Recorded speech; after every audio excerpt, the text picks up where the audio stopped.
थी। अवधपुरी में छोड़ा पैदा खीर से होते, अवधपुरी में छोड़ा पैदा खीर से होते।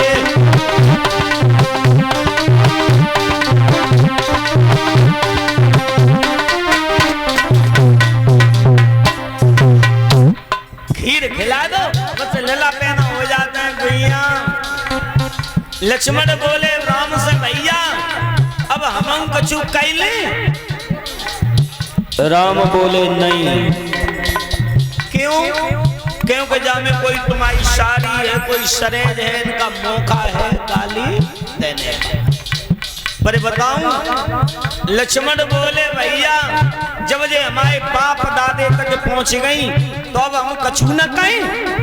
तब राम ने कही अगर बाप दादे तक पहुंच गई तो ज्यादा ना ने कही कहियो।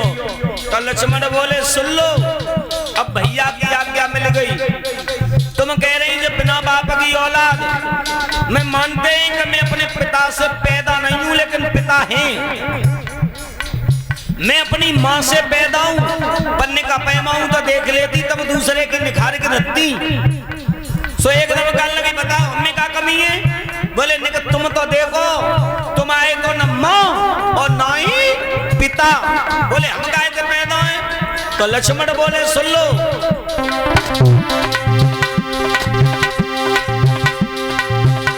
न चोर कर होती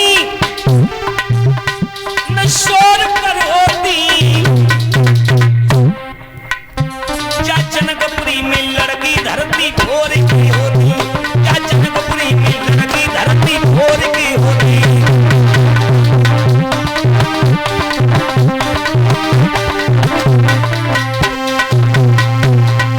इस तरह से बंधुओं बड़े विधि विधान से दावत लगवाई, लेकिन बताया श्री राम चारों भाइयों का विवाह हुआ। लेकिन याद रखना गोपाल जी, मेरा मतलब है कि उस जगह ये प्रमाण मिलता है कि श्री राम की बारात जनकपुर में मालूम है कितने दिन रुकी?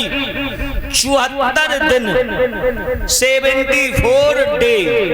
यानी परीक्षण महाराज 74 दिन तक जनकपुर में श्री राम की बारात रुकी थी।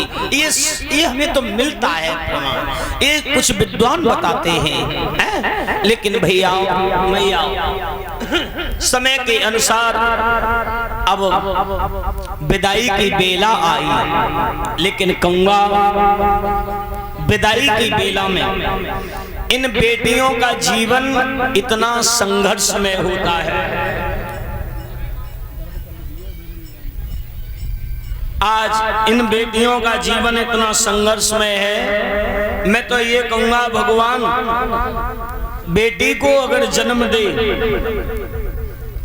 तो मैया हमेशा अपनी बेटी समझ करके उसका पालन पोषण करना ही चाहिए।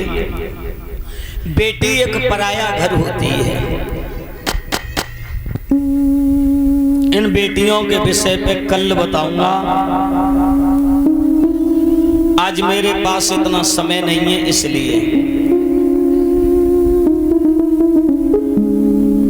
बेटी जो होती है ना, एक धान जैसी पौध बताई गई है। उगाई जहां जाती है फिर लगाई दूसरी जगह जाती है।